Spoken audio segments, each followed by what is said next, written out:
entonces vamos a iniciar con la capacitación.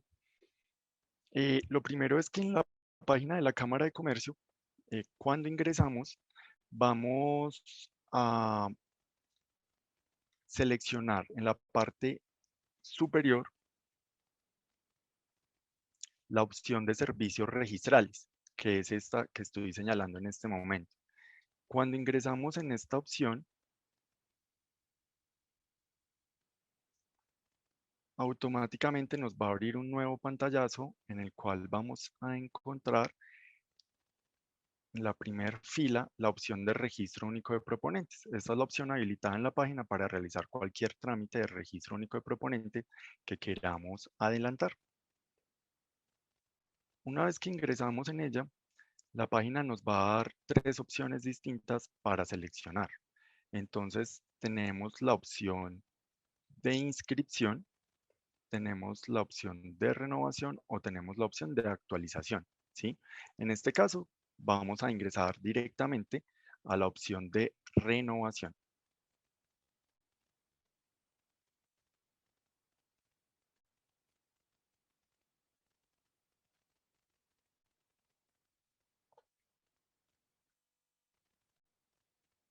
El sistema nos hace la advertencia de que hemos ingresado como tal al trámite de renovación. Podemos cerrar esta ventana emergente que nos muestra la página y ya nos va a hacer la solicitud de que ingresemos con nuestro usuario o correo electrónico, número de identificación y la clave si ya la tenemos.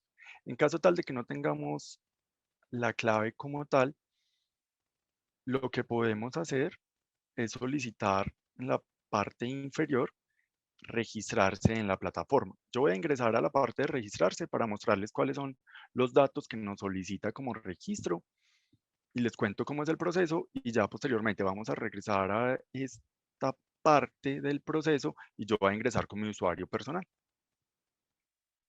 Entonces cuando le damos registrarse, la página como tal nos va a solicitar los datos que vemos en pantalla.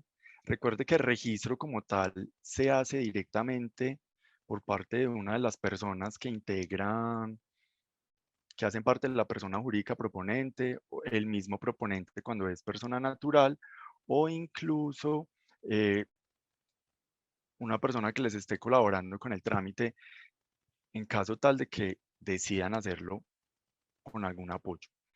Entonces, ¿qué datos nos va a pedir para registro? Nos va a pedir el correo electrónico, el tipo de identificación por defecto viene la cédula de ciudadanía, pero podemos seleccionar otros tipos de identificación personales. Acá vamos a colocar el número de identificación, la fecha de expedición del documento como tal, los nombres y apellidos, así como la fecha de nacimiento y el número de celular.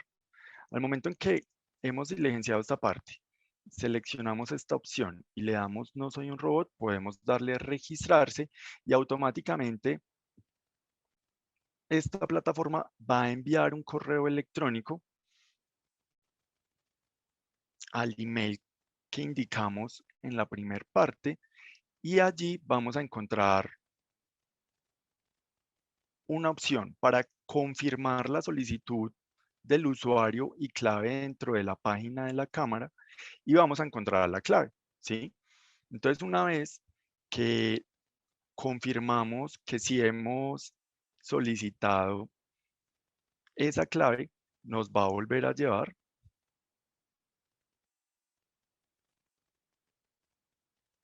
a este pantallazo. Y ya lo que vamos a hacer es ingresar con nuestro correo electrónico o con el usuario como tal, que en este caso sería el correo electrónico que se indicó previamente en el registro, el número de identificación y la clave que nos llegó al correo, ¿sí?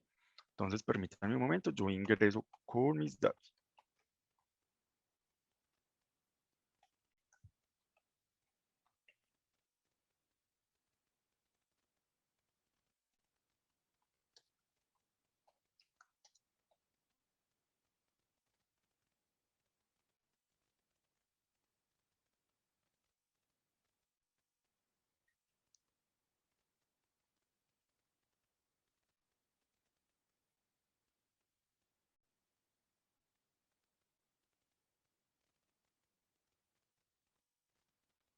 Listo, ahí ya ingresé a la página como tal. Entonces me permite ver esta información. Entonces me hace una advertencia a la página como tal y es que nos recomiendan que podamos borrar el caché de la página o el historial del navegador como tal para que no vayamos a tener dificultades con la plataforma. Le podemos dar cerrar y aquí están los términos de uso de la plataforma como tal que nos permite ver qué es lo que vamos a hacer y qué responsabilidades tenemos con la información que vamos a indicar en el trámite a desarrollar, ¿sí? Entonces, en la parte inferior la damos a aceptar para que nos permita hacer uso de la plataforma. Bueno, una vez que hemos ingresado, como yo previamente en la página de la cámara lo que hice fue seleccionar el trámite de renovación, él nos va a mostrar estas opciones para que ingresemos al trámite. Entonces, ¿qué tenemos que hacer acá? Tenemos que tener en cuenta que yo tengo dos opciones de entrada para ingresar al formulario de proponente que me interesa renovar. ¿Cuáles son esas opciones? El número del NIT o el número del proponente, ¿sí? Ese número de NIT incluyendo el dígito de verificación pero sin guiones o el número de proponente, ¿sí? Y una vez lo ingresamos, le damos continuar. Y lo que va a hacer es que nos va a generar un formulario para que empecemos a hacer todo el trámite de renovación. En la parte inferior, la tercera opción nos pregunta por un número de recuperación que consiste en lo siguiente. Cuando hemos ingresado por alguna de las dos primeras opciones en la parte de arriba, nos va a generar un código alfanumérico que nos va a permitir recuperar el trámite más adelante si no se hace todo en un solo momento. Digamos, podríamos empezar hoy con el trámite de renovación, pero si me hace falta información o algo parecido, entonces lo que hago es que guardo ese número de recuperación y voy a continuar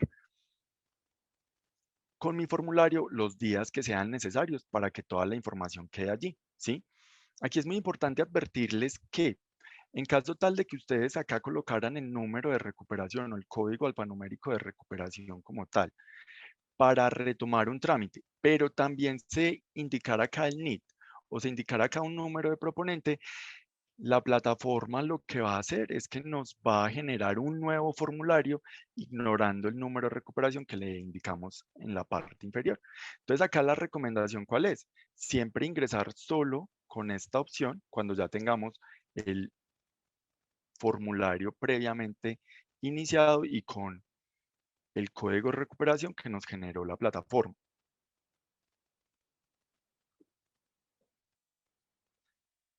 Entonces, para el proceso que les voy a mostrar el día de hoy, contamos con la autorización de una sociedad proponente que se llama Excursiones Amistad SAS y o a Descubrir Travel and Adventure SAS. Nos permitió y nos dio autorización para que yo les mostrara en esta capacitación todo el proceso de renovación ingresando al trámite de ellos. Eh, entonces, agradecemos pues a esta sociedad por habernos autorizado esto y voy a ingresar con el número del NIC, ¿sí? Entonces ingresamos. Coloco el NIT sin signos de puntuación. Recuerden colocar el dígito de verificación, ya se los había hecho. Vuelvo y se los comento. Y le vamos a dar continuar. Una vez que llegamos a esta parte, la página nos está mostrando los datos básicos que tiene la sociedad, ¿sí? Datos básicos como la razón social o el nombre, el NIT, el número del proponente, es decir, que si yo en la parte de número de proponente hubiera indicado este número, pues también hubiera podido ingresar y hubiera llegado a la misma parte, y la matrícula de registro mercantil, ¿sí? Entonces, cuando llegamos acá, lo que hacemos es que seleccionamos la opción acciones y él automáticamente nos va a llevar más adelante a este pantallazo. Entonces, dentro de los datos básicos, lo que nos está mostrando como tal es nuevamente la información de la sociedad, nos está mostrando cuál es el trámite que estamos adelantando y el valor que tiene ese trámite para este año, ¿sí? Entonces, este año la renovación, al igual que la inscripción en el Registro Único de Proponentes tiene un costo de 587.000 pesos, ¿sí? Para que por favor lo tengan en cuenta. Luego de que vemos esto, vamos a seleccionar en la parte inferior la opción de formulario para que ingresemos directamente a la plataforma de diligenciamiento. Recuerden que si tienen preguntas del proceso que yo estoy adelantando, pueden escribirlas en el chat y al final de la capacitación vamos a leerlas y vamos a dar respuesta a esas preguntas de ser posible. Si no es posible, pues entonces yo tomaré nota y posteriormente eh, buscaré a la persona que me hizo la pregunta para darle respuesta. Bueno, ingresamos a formulario, la plataforma va cargando.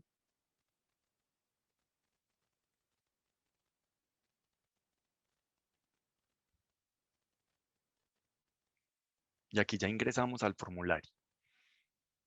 Entonces el formulario como tal nos va mostrando información a medida que vamos adelantando el trámite.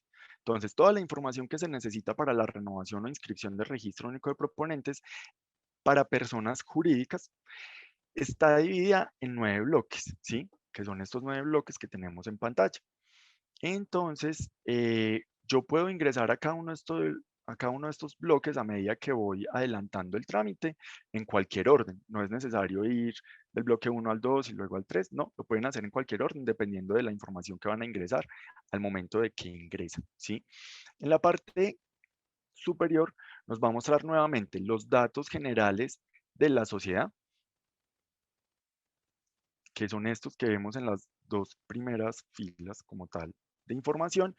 Y esta tercera nos indica cuál es el número de recuperación con el cual podemos retomar el trámite en caso tal de que no lo finalicemos en este momento, ¿sí? Entonces ese número de recuperación lo que hacemos es que lo guardamos para poder seguir ingresando sin ningún problema. Entonces lo que yo haría sería copiarlo, guardarlo en cualquier lugar que me permita acceder a él y ya empezaría a diligenciar la información como tal, ¿sí? Miren que el bloque en el cual estamos situados, que es el bloque 1, que es de datos básicos, aquí vuelve y nos repite el nombre de ese bloque, está en color azul. Ese color azul es un sistema de colores que tiene la plataforma para indicarnos qué está sucediendo con el trámite. Entonces, cuando está azul es porque nosotros estamos directamente situados dentro de ese bloque o en esa parte de la información del registro único de proponentes. Los bloques que nos aparecen en grises aparecen allí de ese color porque no hemos indicado ninguna información como tal en ninguno de ellos. Por eso nos aparece todo en grises. Posteriormente, a medida que vamos guardando información en la plataforma o subiendo documentos soportes, ya los bloques van a pasar de un color gris a un color verde, indicándonos que ya hicimos el proceso como tal en ese bloque propiamente, ¿sí? Para el bloque 1, ¿qué tenemos en cuanto a datos básicos? Para la persona, para las personas jurídicas como tal que tienen registro mercantil o registro de entidades sin ánimo de lucro directamente en la Cámara de Comercio, aquí lo que nos va a hacer es que nos va a arrastrar esa información y nos va a mostrar los datos de ellos también en el registro mercantil, como son, por ejemplo, la matrícula, el NIT o el tipo societario y nuevamente la razón social. Este bloque, la utilidad que tiene como tal es que allí vamos a indicar cuál es el tamaño de la empresa conforme a la información financiera que tenga el proponente a 31 de diciembre del año inmediatamente anterior. ¿Qué sucede? En el año 2019 salió un decreto, por acá lo voy a escribir como para que lo puedan tener en pantalla, el decreto 957, que fue el que estableció como tal, aquí lo voy a seleccionar, fue el que estableció cómo se hace la clasificación del tamaño empresarial conforme a lo que está estipulado en un artículo que les voy a mostrar, ¿sí? Que sería este, en la sección 2, el criterio para la clasificación del tamaño empresarial en este momento se hace conforme a los ingresos por actividades ordinarias anuales de la respectiva empresa, sea persona jurídica o sea persona natural, ¿sí? Y de acuerdo al sector económico en el cual el proponente se clasifique. Digamos que para la clasificación del tamaño de la empresa se establecieron 3 sectores macroeconómicos para uno seleccionarlos como tal, ¿sí? Esos sectores son el sector manufacturero, el sector servicios y el sector de comercio, ¿sí? Entonces, de acuerdo al valor de los ingresos por actividades ordinarias que ustedes tengan a 31 de diciembre del año inmediatamente anterior, para la renovación sería el año 2020, y de acuerdo al sector que pertenezcan, se debe hacer el cálculo en unidades de valor tributario para determinar si el tamaño de la empresa es microempresa, pequeña empresa o mediana empresa. O si de pronto no están dentro de los rangos que estableció como tal este decreto, entonces, porque es superior, por ejemplo, miren en el sector manufacturero, lo que nos dice es que para ser mediana empresa, el valor de los ingresos por actividades ordinarias deben ser superiores a 204.995 unidades de valor tributario e inferiores o iguales a 1.736.565 unidades de valor tributario, ¿sí? Entonces, si por ejemplo el valor de los ingresos es superior a esto, automáticamente ya no son mediana empresa, sino gran empresa, ¿sí? Lo único que es, hay que hacer el cálculo de acuerdo a los ingresos, conforme también a la unidad de valor tributario del año 2020 para uno poderse clasificar. Y esa información se debe indicar ya en la plataforma de proponentes con lo siguiente. Pues lo primero es seleccionando el tamaño de la empresa. Por ejemplo, esta sociedad, Excursiones Amistad SAS, está clasificado como mediana empresa. Ellos tendrán que hacer el análisis este año para determinar cuál es el tamaño de la empresa. Luego de que los hicieron este análisis, le van a dar en la plataforma grabar y una vez nos cargue,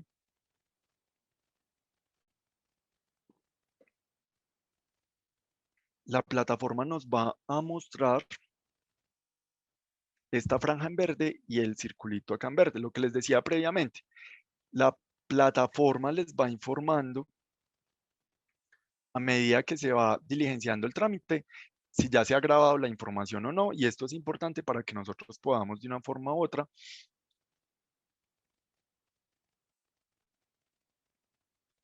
ir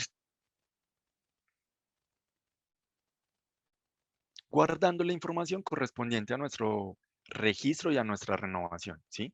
Entonces, digamos en el bloque 1, esta es la única información que necesitamos y requerimos y es la única que nos va a solicitar. Sería lo único que vamos a modificar en este bloque 1. Entonces ya posteriormente, ¿qué hacemos? Nos vamos para el bloque 2. Vean en la parte superior ese bloque ya me quedó en verde porque yo ya guardé esa información y lo que vamos a hacer ya en el bloque 2 es revisar cuáles son los datos de la personería jurídica. Entonces acá nos dice cómo fue creada la sociedad, mediante cuál documento, el número del documento como tal. Estos datos aparecen en gris porque nosotros no podemos hacer ninguna modificación sobre esta información, eh, porque así no lo arrastra de registro mercantil en aquellas sociedades o personas jurídicas que también tienen ese registro, o cuando son entidades sin ánimo de lucro, los que están en el registro de las entidades sin ánimo de lucro. Para aquellas personas jurídicas como tal que no tienen estos registros, esta información sí aparece habilitada para que ellos les puedan hacer modificaciones. Claro que al momento de la renovación siempre nos va a mostrar la información que tenemos de años anteriores. Bueno, pero ¿por qué es importante este bloque? Lo que sucede es que nosotros en este bloque como tal vamos a encontrar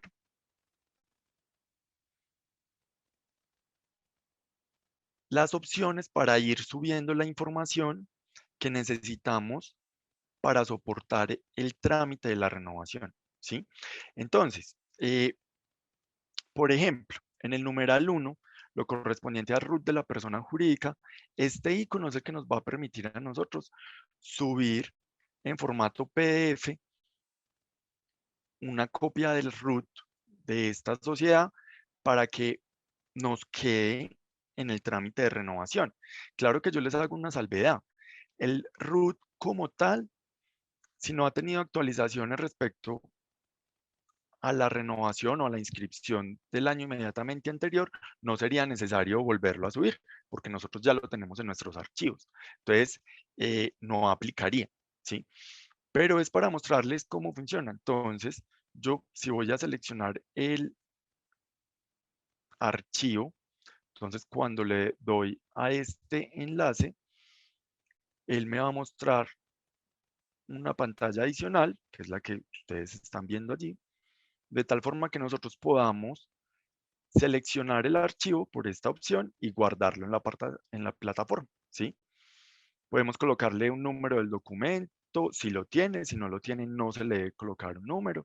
La fecha del documento, si lo tiene, si no lo tiene, puede ser incluso la fecha de hoy, 24 de febrero, ¿sí? Acá tenemos la opción para seleccionar la fecha. El origen del documento, pues podríamos decir que root lo emite directamente la DIAN o se pueden colocar ustedes mismos como los que lo están generando porque son los que lo están guardando. Digamos que esa información no es la importante, lo que nos importa es lo que nos dice el archivo que nos están cargando, no tanto lo que se selecciona en esta parte.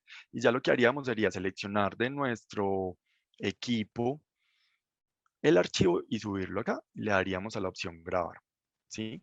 Entonces esto como para mostrarles cómo funciona ese icono. Listo. A medida que vamos avanzando en este bloque, pues encontramos otros posibles soportes que se deben presentar. Copia de documento de identidad apoderado. Este documento solo aplica, al igual que copia del poder otorgado al apoderado, solo aplica para personas jurídicas cuando el representante legal no es el que va a firmar el formulario de renovación ni tampoco los documentos soportes que se adjuntan al mismo. Solamente aplicaría en esos casos. No es necesario dar o establecer un poder para una persona, porque esa persona es la que va a llevar el trámite a nuestras oficinas a radicarlo. No es necesario, lo puede radicar cualquier persona. Entonces, este es un soporte que muy pocas veces es utilizado. Entonces, si no se requiere, no tenemos que subir allí ninguna información. En cuanto a la certificación del tamaño empresarial, entonces ya encontramos un icono diferente, ¿sí? Y esta es la opción para ese icono. Entonces, ¿qué sucede con esta opción? Cuando yo le doy allí, miren que me dice generar modelo soporte, lo que nos dice propiamente es que podemos tener un documento que la plataforma nos genera con una información que ustedes pueden utilizar para soportar el tamaño empresarial dentro del trámite, ¿sí? Entonces, yo qué le recomendaría hacer uso de este modelo soporte de tal forma que cuando lo generemos cumplamos con lo que la ley nos exige. Respecto a qué en este caso, al tamaño empresarial. Entonces ese modelo de soporte cuando yo lo genero me sale en un formato Word. En ese formato y teniendo en cuenta las modificaciones que hubo en el año 2019 con el decreto 957, ¿yo qué debo indicar allí? Debo indicar cuál sería el valor de los ingresos por actividades ordinarias, que son estos, que tuvo la sociedad en este caso a 31 de diciembre del año 2020. Debo seleccionar el sector al que pertenezco, sea manufacturero, servicios o comercio. Y de acuerdo a esa información, debo indicar cuál es el tamaño de la empresa. Lo que pasa con este modelo de soporte que nos genera la plataforma es que como yo ya grabé en el bloque anterior, que es el bloque 1, que el tamaño de la empresa es mediana empresa, ese modelo de soporte ya nos trae esta información. Digamos que ese es el objeto de que lo hayamos grabado acá, que nos arrastre esa información. Pero los datos de ingresos por actividades ordinarias y el sector al que pertenezca, sí lo tienen que hacer de manera manual en ese documento Word que se nos va a generar. Continuamos. Copia de la tarjeta profesional del contador público o revisor fiscal. Acá les hago una claridad. Cuando una sociedad tiene revisor fiscal, casi que todos los documentos soportes que se firman para el trámite de renovación o para el trámite de inscripción, si es este el que estamos adelantando, casi que todos esos documentos soportes como tal deben estar firmados tanto por el revisor fiscal como por el representante legal de la sociedad. Esto es muy importante y se los advierto por qué, porque si no viene firmado por el revisor fiscal, cuando ese cargo existe dentro de la sociedad, los abogados de la Cámara o las personas que estamos revisando los trámites, vamos a tener que comunicarnos con ustedes, sea haciendo devolución de todo el trámite o con una llamada para que nos reemplacen el soporte como tal, ¿sí? Entonces, por eso es muy importante tenerlo en cuenta. Cuando una sociedad cuenta con el cargo de revisor fiscal creado y designado dentro de esa persona jurídica, será necesario que ellos firmen casi que todos los soportes de manera conjunta, tanto revisor fiscal como representante legal. Eso es lo primero. Y lo segundo es que para las personas jurídicas siempre deben intervenir dos contadores en el trámite. Intervienen dos contadores, ¿en qué sentido? Uno es el que prepara la información financiera o el que prepara los estados financieros, que puede ser un contador de base que tiene la sociedad, y el otro puede ser un revisor fiscal cuando se tiene creado este cargo dentro de la sociedad o un auditor externo para personas jurídicas que lo que hace es que va a realizar un dictamen, que ya lo vamos a ver más adelante, va a realizar un dictamen para la sociedad dándonos una opinión profesional sobre lo que encontró en los estados financieros que preparó el otro contador, ¿sí? Entonces, en este numeral 5 es muy importante tener en cuenta, al igual que en el numeral 6, que se debe subir la información tanto del contador público como del revisor fiscal o del auditor externo cuando no se cuenta con el revisor fiscal, ¿sí? Y en la certificación de la Junta Central de Contadores también se debe encargar de ambos contadores, porque ambos están interviniendo dentro del trámite y así nos lo exige a las cámaras de comercio como tal la normatividad de registro único de proponentes, de tal forma que eh, si ellos están firmando soportes o están dando fe pública de algo dentro del trámite, pues nosotros tengamos esta información porque así nos lo exige la ley, ¿sí? Muchas veces nos preguntan, venga, pero es que nosotros somos una sociedad por acciones simplificada, no estamos obligados a tener revisor fiscal, entonces yo no tengo que realizar como tal ese dictamen.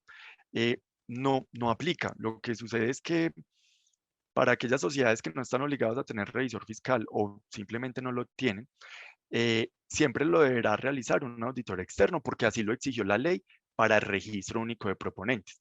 En ese orden de idea, siempre necesitaremos que por favor nos acrediten información de ambos contadores. Cuando vamos a subir esos soportes, debemos subir todo en un solo documento PDF. Ah, bueno, que yo tengo la copia de la tarjeta profesional de contador público o la Junta Central de Contadores, los tengo en dos archivos distintos. Entonces, se tendrá que unir esos dos archivos distintos y subirlos en cada uno de los numerales, ¿sí? Solamente se puede subir un archivo en PDF, pero ese archivo PDF puede contener muchas hojas con documentos que nosotros necesitamos para que lo tengan en cuenta. No nos deja acumular como tal varios archivos, así yo seleccione varias veces esta opción. No, lo que hace es que nos elimina el archivo previamente cargado a la plataforma. ¿Está bien? En cuanto a la certificación de aportes al sistema de seguridad social, la plataforma también nos genera un modelo soporte que lo que dice es que se ha cumplido con el deber del pago de seguridad social y para fiscales.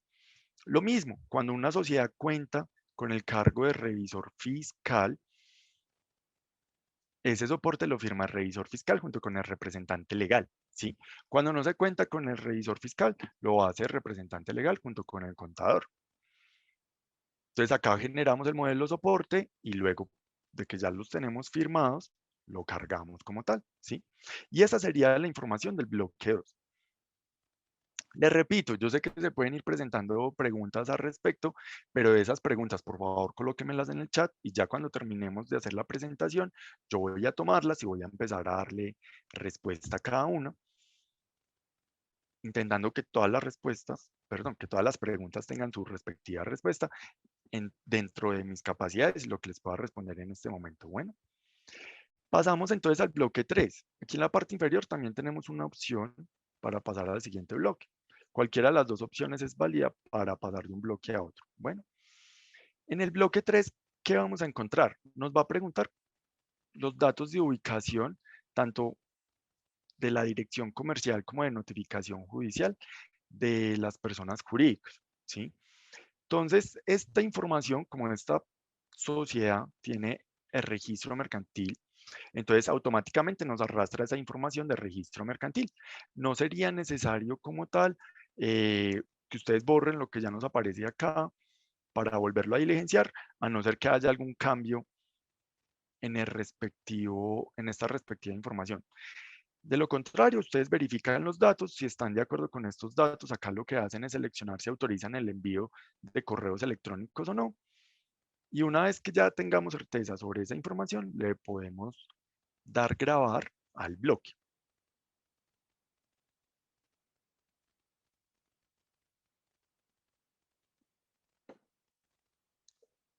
La plataforma nos informa que ya fueron almacenados estos datos. Yo le doy OK y ya vamos a continuar con el siguiente bloque. Vean que estos bloques, el bloque 1 y bloque 3, como ya les he dado grabar como tal en la plataforma, entonces se nos colocan en color verde. Este bloque 2 no, porque yo no grabé ninguna información allí, tampoco he subido ningún soporte, pero entonces no se preocupen cuando eso les suceda, no es que estén haciendo algo mal en el trámite, es la manera correcta de funcionar de la plataforma. En el bloque 4 y 5, ¿qué vamos a encontrar? En el bloque 4 vamos a encontrar quiénes son los representantes legales que tiene la sociedad.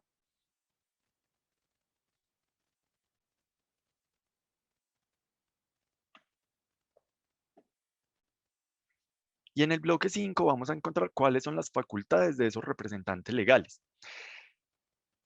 Esta información ya nos viene de manera automática previamente porque nos arrastra esos datos de registro mercantil que ya tiene la sociedad previamente. Entonces estos bloques yo no tengo ninguna modificación para hacer, no lo puedo hacer por esta parte, a no ser que sean personas jurídicas que no están registradas en la Cámara de Comercio, ¿sí? Caso de algunas universidades o algunas entidades sin ánimo de lucro que no se pueden registrar en la Cámara de Comercio, para ellos sí aplicaría que esté habilitada esta opción. Para los demás, no hay opción de que yo haga modificaciones en la misma, entonces no podemos hacer nada y estos bloques permanecerán en este color, ¿sí? Bueno, para el bloque 6, ¿qué tenemos? El bloque 6 nos pregunta sobre situaciones de control o grupos empresariales que puedan tener las personas jurídicas. Esas situaciones de control o grupos empresariales, explicados de manera muy rápida, eh, son particularidades que tienen los socios o los accionistas dentro de las personas jurídicas, en el sentido de que la distribución de su capital está en cabeza de una sola persona natural o jurídica, o también varias personas que tienen el control mayoritario de esas acciones o de ese capital social de la sociedad. Entonces, de una forma u otra, casi que ellos toman las decisiones eh, solos, sin que importe mucho la participación de los demás socios, ¿sí? Entonces, en esto, ¿qué tenemos que tener en cuenta? Cuando existen esas situaciones de control o cuando existen los grupos empresariales, que los grupos empresariales de una forma u otra es cuando hay una forma de trabajar de varias empresas para desarrollar una misma actividad, ¿sí? Entonces, cuando existen estas situaciones, lo que tenemos que hacer en este bloque como tal es seleccionar a adicionar situación de control. Entonces, ¿qué nos va a pedir como tal este bloque? y esta información. Nos va a pedir los datos de los que hacen parte de ese grupo empresarial o de esa situación de control. Entonces yo colocaría acá el nombre o razón social, el número de la identificación, el domicilio, sea a nivel nacional o incluso extranjero, y el tipo de situación en la que ellos están. Entonces, matriz o subordinada cuando hacen parte de grupos empresariales, controlante o controlada cuando hacen parte de situaciones de control, ¿sí? De cada una de los integrantes de esas situaciones de control o grupos empresariales tenemos que colocar acá la información con una salvedad. Si el proponente hace las veces de controlante y controlada con diferentes personas jurídicas, el proponente tendrá que indicar esa información varias veces. Es decir, Excursiones Amistad SAS es controlante de otra sociedad en la cual tiene el 100% del capital. Entonces se debe indicar en esta parte del formulario como controlante. Pero a su vez, Excursiones Amistad es controlada por otra sociedad que tiene la mayoría de participación en el capital de la sociedad, entonces también es controlada. Entonces, el proponente se tendrá que indicar varias veces de acuerdo a la situación que exista. ¿Ok? Esto es muy importante tenerlo en cuenta. Adicional, nos va a crear una hoja en el formulario donde va a reposar esta información. ¿Sí? Muchas personas jurídicas no tienen ninguna de estas situaciones de control. Entonces, dependiendo de si la tienen o no la tienen, vamos a generar el modelo soporte en este bloque. El numeral 1 nos dice que es cuando sí existen grupos empresariales o situaciones de control y hemos hecho uso de esta opción de adicionar esa información. Cuando no existen situaciones de control o grupos empresariales, lo que hacemos es que vamos a indicar que no forman parte de grupos empresariales o situaciones de control. Estos modelos ya están preestablecidos y nos van a decir uno y otro. Para el numeral 1, cuando ya hemos indicado acá esta información, no la arrastra directamente de lo que hemos diligenciado. Para el 2, como no hemos diligenciado ninguna situación de control, simplemente nos informa que no la tenemos, ¿sí? Les repito, y qué pena ser tan reiterativo. Cuando existe revisor fiscal, este soporte lo firma el revisor fiscal junto con el representante legal de la sociedad, ¿sí? Bueno, el siguiente bloque, lo que tiene que ver con capacidad financiera y capacidad de organización. ¿Qué tenemos acá? Es uno de los bloques más importantes para las personas jurídicas que tienen registro en la Cámara de Comercio, porque necesariamente para presentar el trámite de renovación del registro único de proponentes, el registro mercantil o el registro de las entidades sin ánimo de lucro ya tiene que estar renovado al año 2021, ¿sí? Para que lo tengan muy en cuenta. Previamente a que se haga el trámite de renovación del registro único de proponentes, será necesario que esté renovado el registro mercantil o entidades sin ánimo de lucro para el año 2021. ¿Y por qué es importante esto? Lo que sucede es que cuando nosotros vamos a ingresar acá la información financiera, estos datos que colocamos en el registro único de proponentes deben ser coherentes con los datos que vamos a colocar en la renovación de registro mercantil o de entidades sin ánimo de lucro, ¿sí? Eh, ¿Por qué deben ser coherentes? Lo que sucede es que la información financiera es única y tiene la misma fecha de corte, que es a 31 de diciembre del año inmediatamente anterior, ¿sí? En ese orden de ideas, solo debe haber una información financiera para la sociedad propiamente.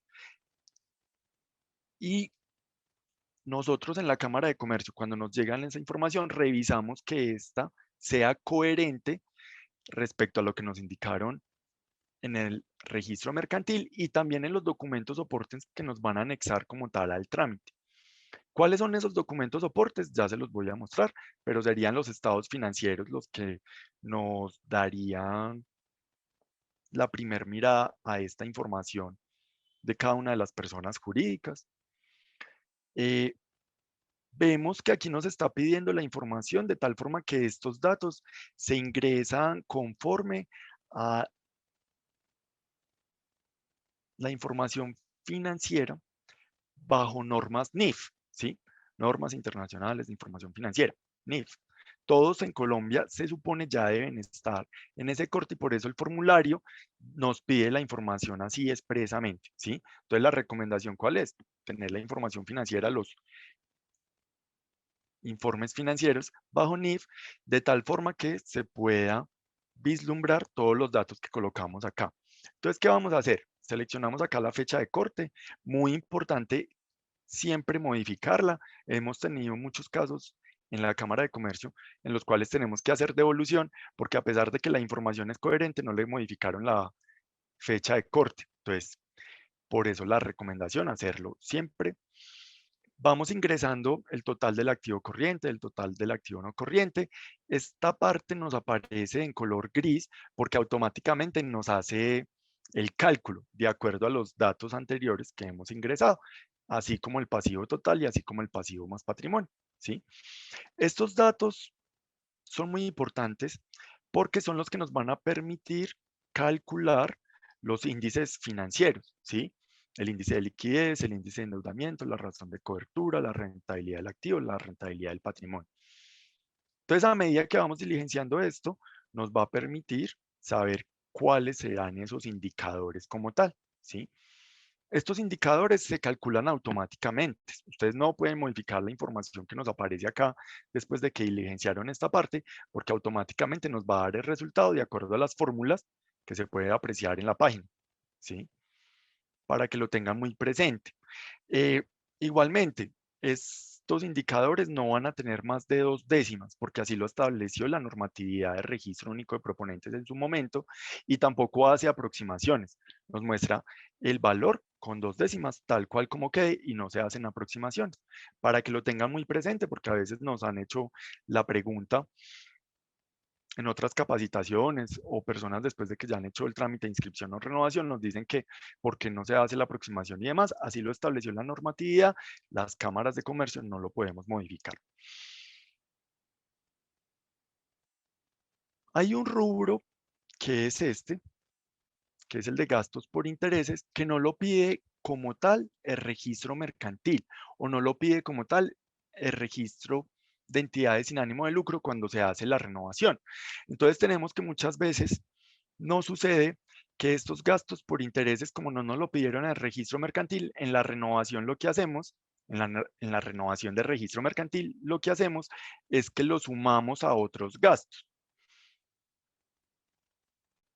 Y cuando venimos a proponentes, como si nos lo está pidiendo aparte, entonces lo que hacemos es que aquí ya lo restamos de otros gastos y lo colocamos acá solitos. Eso no es un error, es coherente. Y nosotros en la Cámara de Comercio lo entendemos así. Entonces no habría ninguna dificultad en que ustedes hicieran ese proceso. Y nosotros no haríamos ninguna observación al respecto para que lo tengan en cuenta, ¿sí? Eh, Igualmente, como sabemos que aquí no lo está pidiendo, aparte porque lo necesitamos para calcular la razón de cobertura de intereses, si vemos que lo que hacen es que en otros gastos en registro mercantil me lo dejan tal cual como aparece acá en registro único de proponentes, pero acá sí adicionan este valor, tampoco veríamos un error allí y sería aceptado por la Cámara al momento de la renovación, ¿sí? O el trámite de inscripción, si lo que están adelantando es el trámite de inscripción. Les hago la observación, es precisamente porque el rubro de gastos por intereses no nos lo pide la renovación de registro mercantil. Bueno, ahora respecto a los soportes que debemos guardar. Claro que les hago la advertencia, después de que se diligencia toda la información de esta parte, tenemos que grabarla acá. Bueno, para que lo tenga muy presente. Cuando grabamos, ya el bloque se nos va a poner en color verde en la parte superior. Respecto ahora sí a los soportes, entonces tenemos que la plataforma nos va a dar la opción de que subamos varios de los soportes que se deben presentar para el trámite de renovación. En informes financieros del proponente, ¿qué se tendría que subir? Se tendría que subir los estados financieros. Básicamente son los siguientes: el estado de situación financiera, el estado de resultados integral, las revelaciones La certificación de estados financieros que hace el contador junto con el representante legal para las personas jurídicas y el dictamen que elabora el revisor fiscal para aquellas sociedades que tienen revisor fiscal o el auditor externo para aquellas sociedades, personas jurídicas que no tienen revisor fiscal, pero deben cumplir con ese requisito, ¿sí? Todo se subiría en un solo documento PDF, de tal forma que nos quede en este numeral cargada la información.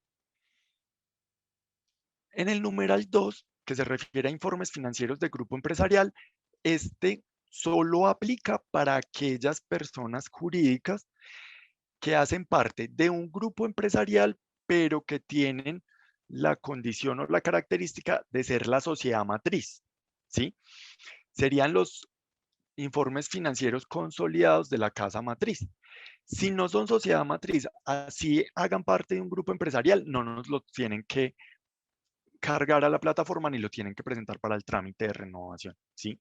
Para que lo tengan muy en cuenta. El numeral 3, 4 y 5, si ustedes miran acá al lado derecho, nos aparece la opción para generar estos modelos soportes, ¿sí? Estos modelos soportes, casi que siempre que encontramos este icono, es porque lo necesitamos para el trámite. Entonces, en personas jurídicas, la certificación de homologación de cuentas, el detalle de las principales cuentas de la contabilidad, así como la certificación de gastos por intereses, son soportes que nosotros necesitamos para el trámite en sí. Entonces yo les recomiendo que siempre hagan uso del mismo, lo generen, lo hagan firmar. Recuerden, qué pena lo reiterativo, si tiene revisor fiscal, lo firma revisor fiscal junto con representante legal. Si no lo tiene, lo firma contador público con el representante legal. Lo hacen firmar y lo suben con el icono o con esta opción para cargar soportes. Les hago una advertencia. Este soporte detalle de las principales cuentas de la contabilidad, cuando nosotros lo generamos en la plataforma, no nos trae información prediligenciada. Si mucho, nos arrastrará el nombre del proponente junto con el número de identificación. Pero las cuentas que nos está pidiendo este certificado en sí son las que se pueden extraer de los libros de contabilidad de la sociedad. En ese orden de ideas, será necesario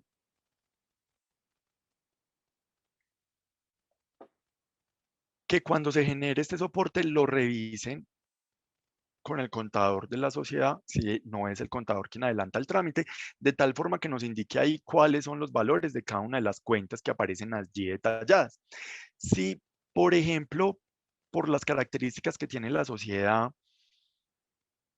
dentro de los libros contables no se contempla una de las cuentas que aparecen allí, previamente lo que se le colocaría a esa cuenta propiamente es que no aplica o se le puede indicar que cero. Lo que pasa es que a mí alguna vez me explicaba un contador que si yo le coloco cero, pues le estoy dando un valor como tal. Es muy diferente a no aplica por el hecho de que yo no la tengo contemplada dentro de los libros de contabilidad que lleva la sociedad o la persona jurídica, ¿sí? Para que lo tengan muy presente. ¿Y por qué les hago la advertencia? Porque este es uno de los certificados que generalmente vienen sin la información como yo se las estoy explicando. Entonces les pido, por favor, que presten mucha atención al momento de diligenciarlo y de detallar cómo se hace esa información. Bueno, la certificación de gastos por intereses nos la genera la plataforma con lo que hayamos grabado previamente en la parte superior, que sería este rubro como tal, ¿sí? Bueno, también nos pide una información que se refiere a la información financiera o adicional que se le presenta a la Superintendencia de Sociedades. Entonces, ¿qué sucede? Voy a ingresar a la página de la Superintendencia de Sociedades para mostrarles y explicarles mucho mejor esto.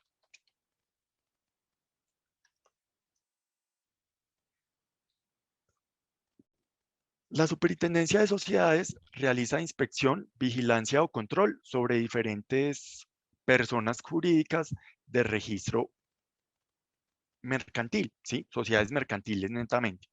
Entonces, ¿qué sucede? Cuando uno está inspeccionado, vigilado, controlado por la Superintendencia de Sociedades, lo que estableció la normatividad de registro único de proponente es que la misma información que se le debe reportar a ellos, nos la deben acreditar a nosotros para los trámites de inscripción o renovación de registro, ¿sí?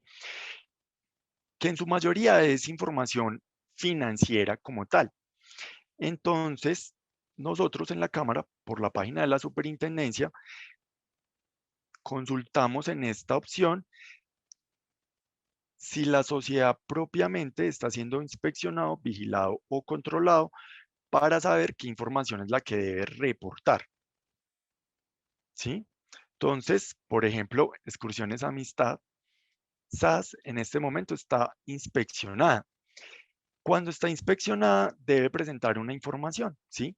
Esa información, ¿dónde está establecida para uno saber qué se debe presentar? Está establecida en esta circular que emite cada año la Superintendencia de Sociedades respecto a qué información es la que se reporta, ¿sí? Entonces, ustedes pueden consultar esta circular en la página de la Superintendencia de Sociedades para determinar qué información es la que debe presentar la sociedad cuando es inspeccionada, vigilada o controlada, ¿sí? Vean que la fecha de presentación de esta información es el 16 de abril. Este año, la renovación de registro único de proponentes, la fecha máxima como tal, así como lo vieron en la invitación que les llegó, es hasta el 9 de abril, que es el viernes siguiente a Semana Santa, ¿sí? Ese es el plazo máximo para que nosotros podamos recibir trámites de renovación. Con una salvedad, esa semana, que sería la primera semana de abril, como tal, nos llega aproximadamente el 70% o el 80% de los trámites de renovación. Entonces, muchas veces nos sucede que los proponentes necesitan con urgencia que le demos respuesta a ese trámite, pero la verdad es que nos tomamos 10 días hábiles para darle respuesta a esos trámites, informándoles si se registró como tal o si tienen que hacer algún ajuste al mismo. Entonces, esto es muy importante que lo tengan en cuenta. Esa es la explicación de por qué nos tomamos tantos días en ese momento. Actualmente, en esta época del año, nos estamos demorando 2 días para dar respuesta. Siempre la recomendación ha sido que lo hagan lo más pronto posible, pero también entendemos que marzo es el mes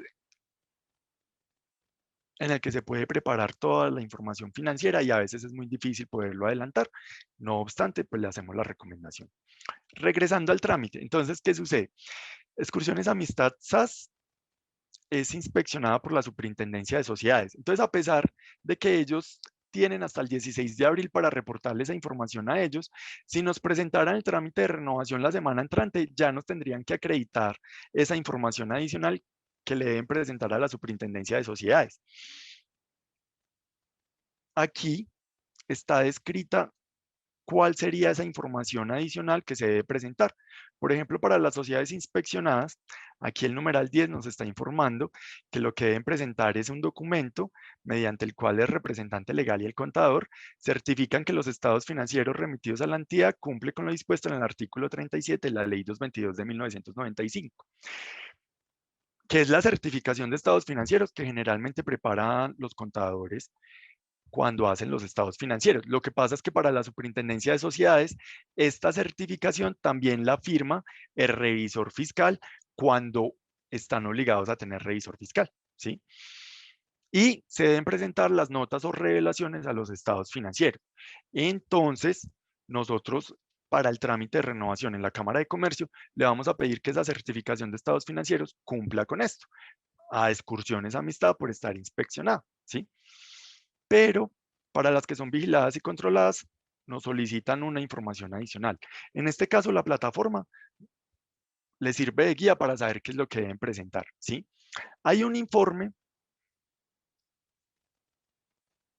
que se hace en la plataforma de la Superintendencia de Sociedades, que es el informe de prácticas empresariales, que sería este. Ese informe como tal siempre se diligencia cuando habilitan la página de la superintendencia. En este momento no han habilitado todavía esa página para que se pueda desarrollar el informe de prácticas empresariales. Entonces, nosotros para el trámite de renovación entendemos que no nos lo presenten cuando se lleva el formulario de renovación, porque todavía no lo han podido presentar a la Superintendencia de Sociedades. Es el único que exceptuamos al momento de la renovación, pero por ejemplo, cuando ya la han tenido que presentar, lo necesitamos y a este sería la opción para subirlo al trámite propiamente, ¿sí? Recuerden que si tienen dudas, por favor me las escriben al chat y más adelante vamos a ahondar en las mismas. Pero esto era lo que les quería explicar respecto a esa información que se presenta adicional a la Superintendencia de Sociedades. Bueno, listo. Ya tenemos este bloque. Ya vamos a terminar con la renovación. Como tal, llegamos al bloque 8 que se refiere a los códigos o clasificaciones de las Naciones Unidas, que el bloque 8 lo que hace es que nos muestra cuáles son la parte general de lo que se le está ofreciendo a las entidades públicas para los procesos de licitación, ¿sí? Entonces acá es muy importante tener en cuenta que estas clasificaciones están previamente aprobadas como tal. Colombia adoptó unas clasificaciones de las Naciones Unidas. Es un clasificador que en Colombia se estableció solo hasta el tercer nivel. Son 4 niveles propiamente, ya les voy a mostrar un poco más al respecto, pero acá en la página, ¿cómo uno detecta que son 3 niveles? Solamente permite 6 dígitos cada uno de los códigos. Cada nivel está representado por 2 de estos dígitos, ¿sí? Entonces nosotros generalmente, perdón, voy a utilizar esta pestaña. Nosotros generalmente mostramos esta información por el clasificador de bienes y servicios que está establecido en la página de Colombia Compra Eficiente, ¿sí? Entonces, pues esta es la opción para que ustedes lo utilicen, es muy práctico, nos permite mirar esos códigos propiamente de una manera muy sencilla. Entonces, ¿qué hizo este clasificador de bienes y servicios en la página de Colombia Compra Eficiente? Nos separó los códigos en 7 grandes grupos, que son estos que tenemos acá desplegados, ¿sí? A medida que yo selecciono uno de estos grupos, la página me va a empezar a mostrar los diferentes niveles que tiene cada una de estas informaciones, ¿sí? Entonces, por ejemplo, en servicios, el primer nivel sería el de segmentos, el segundo nivel sería el de familia, el tercer nivel sería el de clases y el cuarto nivel es el de productos. Les repito, Colombia cuando aprobó el uso de estos códigos solamente autorizó el uso hasta el tercer nivel, ¿sí? Eso lo encuentran en el decreto 1082 del año 2015, que es un decreto compilatorio. En la parte de proponentes, ahí está especificado esto por si lo quieren consultar. Entonces, como yo seleccioné acá el grupo de servicios, si selecciono uno de estos servicios que me aparecen acá, vean que ya me aparecen unos dígitos que serían los primeros 2 para el código que necesito construir, ¿sí? Entonces, digamos, acá se prestan servicios personales y domésticos, listo. Entonces, vamos al siguiente nivel, que es el de familia. Seleccionamos y nos despliega el siguiente nivel, que es el de clase, y aquí yo ya tengo listo el código. Si yo selecciono acá, él nos va a desplegar hasta el cuarto nivel, pero en Colombia ningún proponente puede tener hasta el cuarto nivel. Qué pena lo insistente con esto, pero es una de las preguntas más reiterativas que tenemos, además porque muchos procesos de licitación, a veces las entidades públicas están pidiendo códigos hasta el cuarto nivel, ¿sí? Incluyendo el de productos. Entonces, muchas de las personas jurídicas y naturales que están en el registro único de proponentes, al ver los códigos que está solicitando la entidad pública, lo que hacen es que deciden no presentarse, pero no sería la opción, sería es hacer una observación a esa licitación de tal forma que uno les aclare que Colombia solamente se permite hasta el tercer nivel y que el código que ellos están solicitando no lo podrá acreditar ningún proponente. Y con esa observación será suficiente para que la entidad pública modifique el pliego, si es el caso, ¿sí? Entonces yo ya tengo aquí un código con los 3 niveles, 91, 10, 15, y ese sería que en el trámite de renovación yo adicionaría como tal si lo necesitara, ¿sí? Aquí me aparecen muchos códigos, pero es porque ya están los códigos que vienen de años anteriores de procesos de inscripción o renovación que se han hecho previamente. Cuando es el trámite de inscripción, aquí no aparece absolutamente nada y vamos a tener que ingresar cada uno de esos códigos, ¿sí? La página del clasificador de bienes y servicios de Colombia Compra Eficiente es muy útil para hacer esta búsqueda, pero acá también lo podemos hacer. Entonces, por ejemplo, yo puedo buscar con, perdón, lo puedo buscar con palabra clave. Me hizo la advertencia de que escribir mal. Yo puedo buscar con palabra clave, por ejemplo, viaje, y él ya me va a mostrar códigos que me pueden funcionar para esto, ¿sí?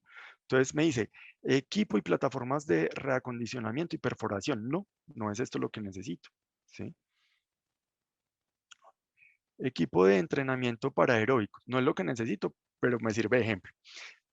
Vean que el código me permite seleccionarlo y me aparece una franja en azul. Si fuera a seleccionar otro, por ejemplo, el que está aquí abajo, o este que es hasta producto, vean que la página me está informando que yo no lo puedo seleccionar, pero es por eso, porque solamente se pueden seleccionar códigos hasta el tercer nivel, ¿sí? Transporte de pasajeros aérea, listo, este me sirve, entonces yo lo puedo seleccionar, ya me va a quedar acá, en este momento lo perdimos de vista, pero es porque me lo organiza de acuerdo a los dígitos que tiene el código y ahí ya lo voy a tener, ¿sí? En esta parte, nosotros en cámara siempre recomendamos que es muy importante que tengan en cuenta que el hecho de que les falte un código puede implicar que ustedes no sean los elegidos en un proceso de contratación pública, ¿sí? Entonces, los códigos son muy importantes y uno le debe prestar mucha atención. Les recomendamos que al momento de la renovación se fijen en cuáles son los códigos que les pudo haber faltado durante el último año en procesos que hayan tenido, de tal forma que lo puedan actualizar, porque más adelante ingresar un código es un trámite adicional, que es un trámite de actualización y tiene un costo adicional, ¿sí? Entonces, es muy importante hacerlo y eso es lo que les quería explicar de este bloque como tal. Una vez grabamos, se nos pondría aquí en color verde. El bloque 9, que ya se refiere a la experiencia como tal del trámite, lo que nos muestra al momento de la renovación son los contratos que tenemos previamente, ¿sí? Contratos del último año, de años anteriores. Muy importante, la experiencia se acumula. No sería necesario que ustedes cada vez que hacen un trámite de renovación borraran los contratos que ya tienen cargados para colocar unos nuevos. No, ustedes pueden dejar los contratos con los que ya vienen de tal forma que no tengan que hacer una modificación en ellos.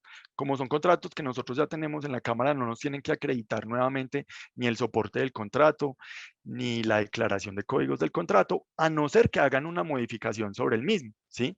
Entonces, por ejemplo, ustedes en el proceso de renovación recuerdan que uno de los contratos que reportaron el año anterior les faltó un código que es muy importante para ustedes.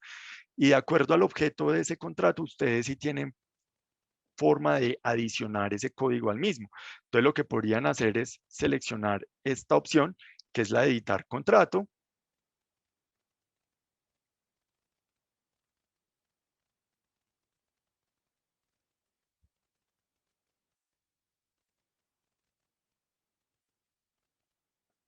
Y en esta parte lo que vamos a hacer es que vamos a colocar el código que nos hizo falta, ¿sí? Y luego vamos a grabar posteriormente. Bueno, eso por si se va a modificar alguna información de los contratos que ya tenemos. Para adicionar nuevos contratos tenemos dos opciones, ¿sí? Entonces, la primera opción es esta. Aquí tengo este botón. Cuando lo selecciono, entonces, automáticamente el sistema lo que hace es que va a fijarse en cuál es el número de secuencia de la experiencia con la que yo ya vengo y me va a generar el siguiente número de secuencia, ¿sí? Que sería este, 125, ¿sí? Ese número de secuencia corresponde a una información de la cantidad de contratos que nosotros tenemos como tal en el expediente del registro único de proponentes. No necesariamente implica que sea el número del contrato o de la experiencia que ustedes nos están ingresando propiamente. Es decir, el número del soporte como tal o algo parecido. No, es un número que nos indica cuál es la secuencia que llevamos en el expediente de registro único de proponentes, ¿sí? Entonces, cuando le doy esa opción, me genera el siguiente número de secuencia, selecciono cuál es la opción en la cual yo ejecuté el contrato. Entonces tenemos estas tres opciones. El proponente que aplica cuando lo ejecutó directamente la sociedad proponente en este caso. El accionista o socio que solamente aplica para sociedades que tengan menos de 3 años desde su fecha de constitución. Es la única opción para reportar experiencia de un socio o accionista, que esa experiencia debe ser directa de los socios o contratos ejecutados en la modalidad de consorcio o uniones temporales, ¿sí? Y la última opción es precisamente esa, contratos que fueron ejecutados en la modalidad de consorcio o uniones temporales, en la cual el proponente, en este caso Excursiones Amistad, tuvo un porcentaje de participación, ¿sí? Entonces, para el ejemplo, yo voy a colocar que fue directamente el proponente, el nombre del contratante, le vamos a colocar que fue un contrato con check. Aquí es muy importante que cuando uno ingrese el nombre del contratante, sean muy precisos para indicar la razón social o el nombre. Digamos, check, pues es el uso común que le damos a esta sociedad, pero realmente check es una sociedad anónima que presta servicios públicos, ¿sí? Y cuando nosotros buscamos el nombre, por ejemplo, en la página de RUES, que ya se las voy a mostrar, muy importante para este tipo de cosas con entidades privadas, debemos indicarlo siempre tal cual, porque la Cámara de Comercio sí tiene un control respecto al nombre. ¿En qué sentido? En que si no nos informan el nombre tal cual como aparece en nuestros registros o en registros de otras cámaras, pues tendremos que hacer la observación para que nos lo corrijan. Entonces, por ejemplo, si nos ingresara la renovación y uno de los nuevos contratos dijera solamente check, tendríamos que hacerle un requerimiento diciéndoles que por favor coloquen el nombre completo, ¿sí? Para que lo tengan muy presente. La fecha de ejecución o terminación se refiere a cuándo terminamos de ejecutar la experiencia que vamos a acreditar.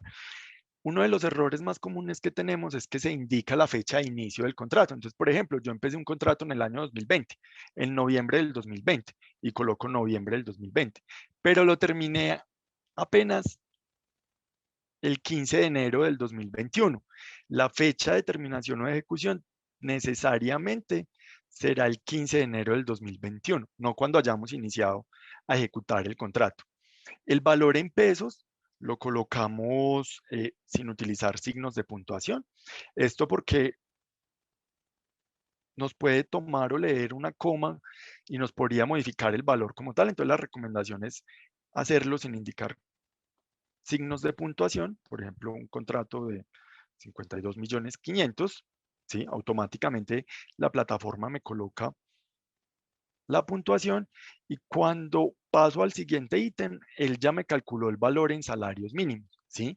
Entonces aquí es muy importante que tanto el valor en pesos como la fecha de terminación del contrato coincidan con lo que nos dicen los documentos soportes que posteriormente ustedes van a subir a la plataforma, de tal forma que este valor que calcula la página nos quede de manera correcta, porque si no nos queda bien, el valor no nos va a quedar bien y vamos a tener que hacer una modificación posterior a la presentación del trámite, ¿sí?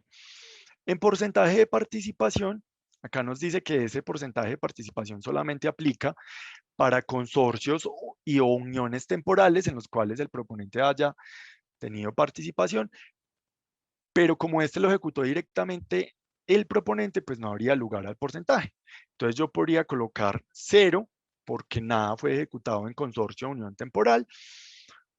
Otra interpretación que se le ha dado es que yo le coloco 100 porque el proponente, en este caso Excursiones Amistad SAS, ejecutó el 100% del contrato. No es que haya tenido una participación, sino que él lo ejecutó todo.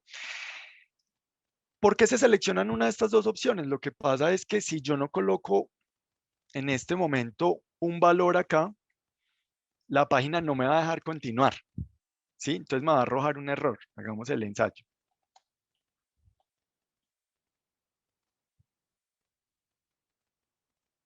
El porcentaje tiene que tener 2 o menos decimales, ¿sí? Entonces automáticamente me dijo, no, usted no puede grabar la información con esa parte en blanco. Entonces, como esto sucede, se puede utilizar cualquiera de las dos opciones. 0, porque no se ejecutó nada en consorcio de unión temporal, o 100, porque el proponente ejecutó el 100% del contrato. En este momento, eso es válido para nosotros. Bueno, acá yo coloqué era más que todo para hacerles el ejemplo, pero acá los códigos que se deben indicar deben coincidir y corresponder al objeto que tuvo el contrato, ¿sí? Entonces yo siempre busco en los soportes contractuales cuál fue el objeto de ese contrato y de acuerdo a esto voy a seleccionar aquí los códigos que me deben corresponder. No necesariamente son los mismos códigos que coloqué en el bloque anterior, porque ahí tengo son todos los códigos de lo que le voy a ofrecer a las entidades públicas y no todos los contratos. Yo estoy ejecutando todo lo que yo hago, puede ser solo una parte, ¿sí? Entonces acá se seleccionan los códigos de acuerdo a esto. Lo mismo, podemos utilizar la página de Colombia Compra Eficiente con el clasificador de bienes y servicios que les mostré, o podemos utilizarlo aquí. Si ya tengo los códigos, los voy diligenciando o por palabra clave los busco, ¿sí? Por ejemplo, ahora era viajes. Entonces, por ejemplo, este no, que semillas no era, listo. Y le doy grabar. Una vez que yo tengo esa información ya grabada, entonces la página nos va a cargar.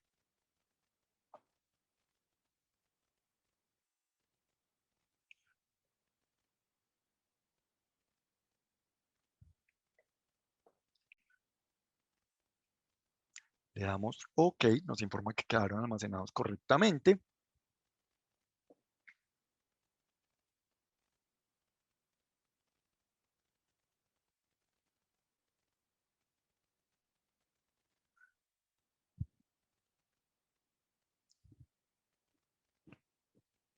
Y cuando vamos descendiendo acá, ya nos aparece el nuevo contrato que reportamos, ¿sí? Entonces es este. ¿Qué opciones tenemos de esos contratos? Tengo la opción para editarlo, tengo la opción para borrarlo, que ahora lo tenemos que hacer porque ese contrato es ficticio. Tengo la opción para cargar el soporte, tengo la opción para generar una declaración. Este es fundamental y es muy importante. Lo que sucede es que por cada uno de los contratos nuevos que yo vaya a acreditar en la renovación, necesariamente debo seleccionar esta opción. Este de soporte lo firma directamente el representante legal en personas jurídicas o el proponente en personas naturales, y es necesario porque es la única parte donde nos aparecen los códigos que se asociaron a esa experiencia como tal. La mayoría de soportes de experiencia, como contratos, órdenes de compra, órdenes de servicio, no nos indican propiamente estos códigos. Entonces, este soporte se vuelve fundamental. Si ustedes tuvieran un soporte de contrato que sí tiene esos códigos, no sería necesario como tal generarlo, pero tendrían que ser exactamente los mismos códigos que se indicaron para la experiencia propiamente, ¿sí?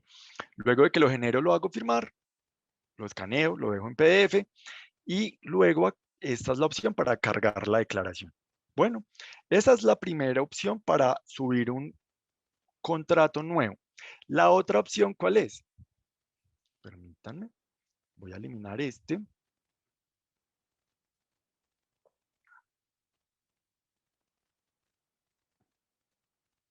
Esperemos que la página nos cargue.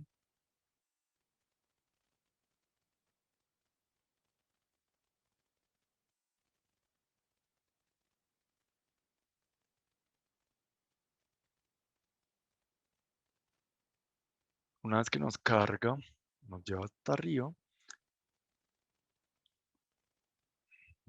Aquí ya no me aparece el contrato 125, pero voy a utilizar la segunda opción para adicionarlo a mi experiencia. Entonces voy a tomar de base el contrato 124, 124 que es el último, y voy a generar el nuevo contrato, ¿sí? Esta opción, ¿para qué la utilizamos? Cuando en los contratos tenemos muchos códigos asociados a cada una de las experiencias, esta opción es muy útil para yo no tener que estar diligenciando esos códigos, ¿sí? Entonces, si yo detecto que tengo un contrato previamente de años anteriores o el año inmediatamente anterior, que los códigos me coinciden mucho con uno de los nuevos que necesito reportar, esa opción es muy útil porque me va a evitar tener que diligenciar nuevamente todos esos códigos, ¿sí? ¿Qué es lo que tendríamos que hacer? Ingresar a la parte de editar el contrato. Miren que aquí me aparecen todos los nuevos, bueno, todos los nuevos códigos, no, todos los códigos que me traía el otro contrato, yo no los voy a tener que diligenciar de manera manual. Y lo que tengo que hacer es reemplazar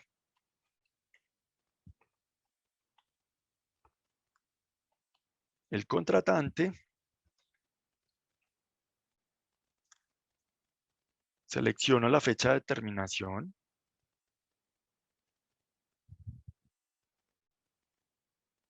e indico el valor en pesos.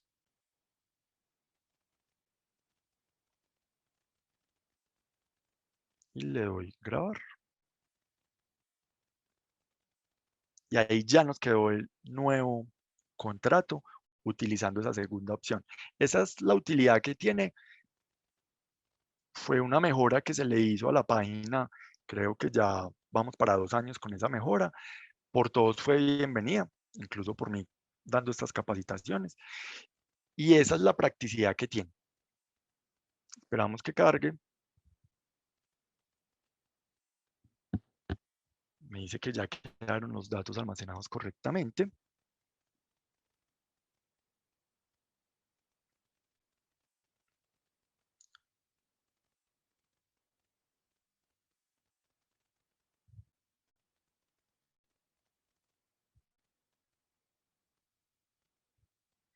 Y ya nos va a aparecer como nuestro nuevo contrato. Lo único que me restaría es adicionar el soporte del contrato y generar la declaración que me va a arrastrar esos códigos y cargarla una vez esté firmada por el representante legal de proponentes personas jurídicas o por el proponente persona natural, ¿sí?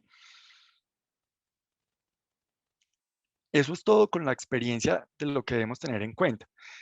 Ahora, después de que diligencien el formulario de participación, vamos a tomar esos correos electrónicos y yo, con ayuda de la unidad de registro, lo que vamos a hacer es que les vamos a enviar unas listas de chequeos para que ustedes vean cuáles serían los soportes válidos para esto.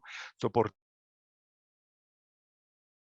tales como los contratos, actas de liquidación, pero estas actas de liquidación siempre van acompañadas de una declaración que hace el representante legal de la sociedad proponente.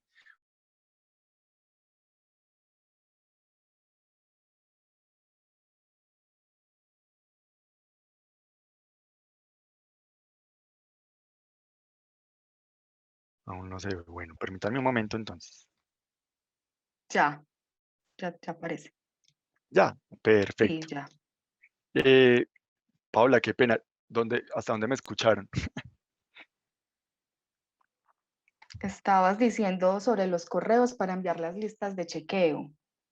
Ah, ok. Bueno, sí, porque allí van a encontrar, muchas gracias, ahí van a encontrar como tal cuáles son los soportes válidos para acreditar esta experiencia. Entonces se los voy a contar, pero en esa lista de chequeo los van a encontrar mejor explicados y con los requisitos que deben cumplir. Entonces, son copias de los contratos, certificaciones de las entidades contratantes, actas de liquidación, pero esas actas de liquidación siempre van acompañadas con una declaración que hace el representante legal del proponente cuando es persona jurídica o con una declaración del proponente cuando es persona natural, en la cual se indica que la información de esas actas de liquidación se encuentra en firme. También se aceptan órdenes de compra, órdenes de servicio, aceptaciones de oferta como tal. Lo importante allí es tener en cuenta que esos contratos deben estar totalmente terminados, finalizados, Cada contrato se adiciona de manera individual, no se pueden acumular varios contratos en un único número de secuencia de proponentes, contratos con sus adiciones y modificaciones, propiamente como para que lo tengan en cuenta. Y esos soportes que nos van a subir como tal a la plataforma deben ser legibles, los soportes deben estar completos.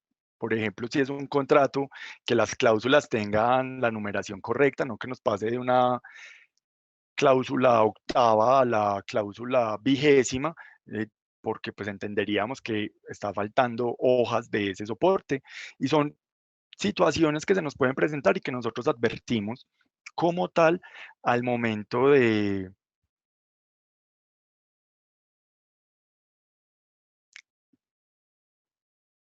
que hacemos la revisión de todo el trámite de registro único de proponentes, ¿sí? Entonces, digamos, eso es lo que se hace con estos bloques. Ahí ya terminamos con el trámite. Entonces ya tenemos, para finalizar con el trámite, tenemos varias opciones. Entonces, en la parte de abajo tenemos la opción de validar el formulario, que es como una revisión que nos hace la página respecto a la información que acabamos de ingresar, al igual que validar soportes. La página verifica que se hayan subido los soportes. Cuando ya tenemos todo y hemos finalizado, pues tenemos dos opciones. Podemos imprimir el formulario final, firmarlo en original por parte del representante legal, cualquiera de los representantes legales de la sociedad, o por el proponente persona natural y presentarlo de manera física en nuestra sede, o podemos hacer todo el proceso de firmado electrónico y pago electrónico para poderlo radicar, ¿sí? Entonces, cuando le damos imprimir formulario final, él nos va a preguntar qué representante legal es el que lo va a firmar propiamente. Nosotros lo seleccionamos y luego se nos habilitará el botón de firmado electrónico, ¿sí? Aquí abajo, debajo de validar el formulario, se nos va a habilitar la opción de firmado electrónico. Entonces, en esta parte es muy importante tener en cuenta que no cualquier persona puede realizar el firmado electrónico. Cuando son personas jurídicas, ese firmado electrónico lo debe hacer uno de los representantes legales que están registrados en la Cámara de Comercio. Cuando son personas naturales, lo debe hacer directamente la persona natural, ¿sí? Entonces, digamos que para poder diligenciar todo el formulario y subir la información se puede hacer desde cualquier usuario, pero cuando lo vamos a hacer con firmado electrónico, tiene que ser necesariamente un usuario creado para el representante legal con su cédula, con su correo electrónico, para que él haga el siguiente proceso. Y es que acá, en la parte izquierda de la plataforma, en trámites registros públicos, bueno, en consultas y transacciones, cuando lo desplegamos y llegamos a trámites registros públicos, tenemos que hacer esto, verificación de identidad. Esa verificación de identidad lo que hace es que nos va a preguntar si usted está seguro de que desea continuar con todo lo de la verificación de identidad que se utiliza necesariamente para hacer el firmado electrónico, ¿sí? Entonces, ¿qué hace la página? Se van a hacer unas preguntas propiamente de Certicámara, son preguntas de información financiera de las personas para verificar que sea así la identidad, y una vez que respondemos a esas preguntas, nos va a permitir generar una clave segura para yo hacer el firmado electrónico. ¿Y por qué es importante el firmado electrónico? Lo que pasa es que si no hacemos ese firmado electrónico, no vamos a poder hacer un pago electrónico, ¿sí? Entonces es muy importante tener claro eso, que este firmado electrónico, cuando son personas jurídicas, lo hace directamente el representante legal de la sociedad, uno de los representantes legales, o en personas naturales lo hace directamente la persona natural, de tal forma que se nos habilite estas opciones, ¿sí?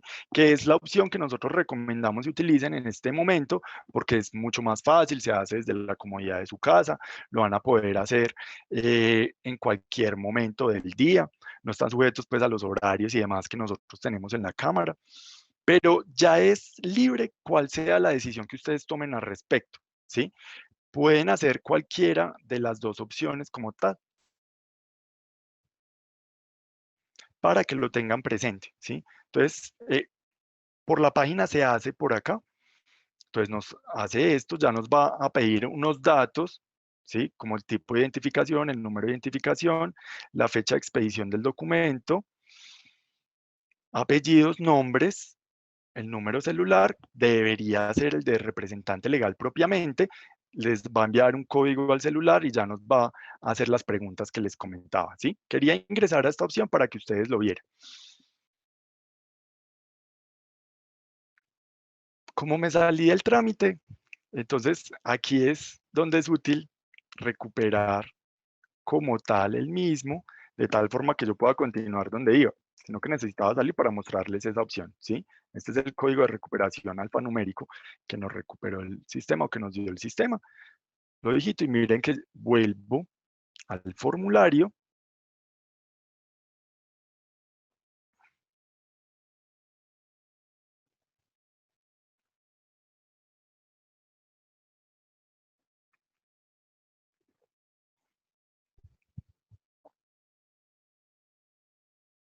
y se supone que nos quedó donde habíamos terminado previamente, ¿sí? Pues cuando se quedan sin internet o sucede algo, ese, ¿sí? Entonces acá se supone que tenemos el contrato con Check, ¿sí? Que es donde íbamos. Y eso sería todo para las personas jurídicas, ¿sí? Para las personas naturales, el trámite y el funcionamiento de la página es muy similar a lo que estamos viendo. Lo único es que nos va a pedir menos información de lo que le pide a personas jurídicas. Por eso la capacitación la hacemos con personas jurídicas, porque nos va a permitir ver mucha más información, pero la información en personas naturales es mucho menor y la lista de chequeo que yo les voy a compartir va a ser muy útil para que ustedes vean qué trámites deben subir allí, ¿sí?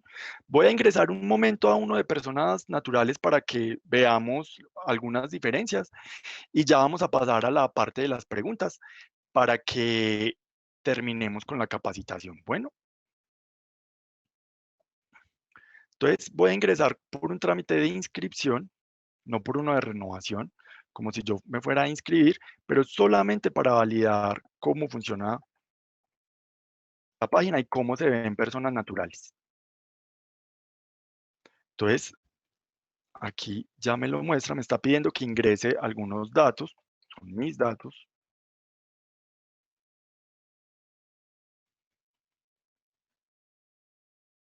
Cuando es renovación, estos datos eh, ya vienen listos.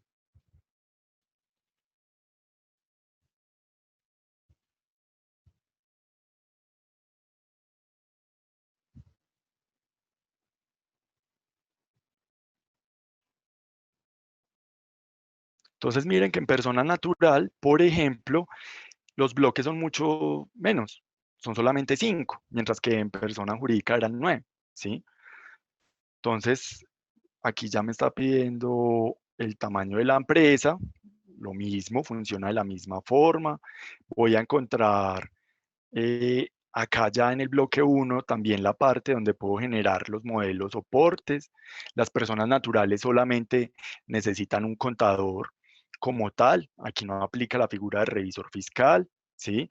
Entonces de ese contador necesariamente vamos a subir la copia de la tarjeta profesional y la certificación de Junta Central de Contadores.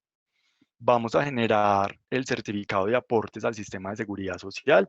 Esos soportes los firma el proponente junto con el contador, a excepción de los soportes de la experiencia que lo firma directamente el proponente, ¿sí?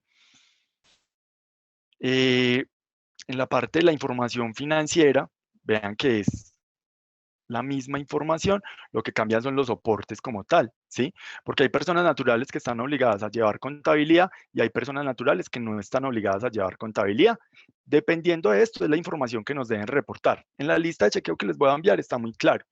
Por ejemplo, cuando son personas naturales obligadas a llevar contabilidad, entonces se presenta el estado de situación financiera, el estado de resultados, las revelaciones, la certificación de estados financieros que firma el proponente con el contador y se generaría este soporte que es para personas que sí están obligadas a llevar contabilidad, ¿sí? Que lo que hace es que nos va a arrastrar la información que hayamos diligenciado previamente. Para los que no están obligados a llevar contabilidad, solamente se requiere el soporte del numeral 2, ¿sí? Que ese lo firma el contador y el proponente, de tal forma que nos están dando fe de que ellos no están obligados a llevar contabilidad, y aquí estaría el soporte como tal. En lo demás, el trámite funciona igual de lo que les acabo de mostrar de personas jurídicas, ¿sí? Entonces, con eso terminaríamos todo el trámite de renovación del registro único de proponentes, ¿sí? Entonces vamos a pasar a una sección de preguntas. Les voy a pedir, bueno, le voy a pedir el favor a Paula de que me lea las preguntas propiamente, de tal forma que pueda ir respondiéndolas en orden, porque cuando me quedé sin internet se me borró el chat anterior. Entonces, Paula, soy todo oídos. Listo, espérame un momento.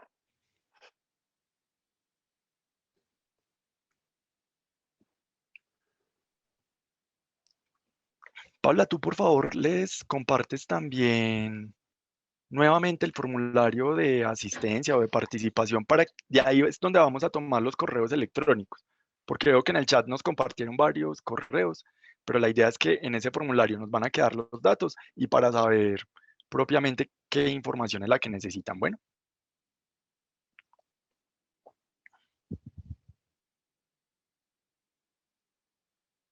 La señora Carolina Hoyos pregunta, buenos días, para realizar la actualización, ¿es el mismo proceso de renovación?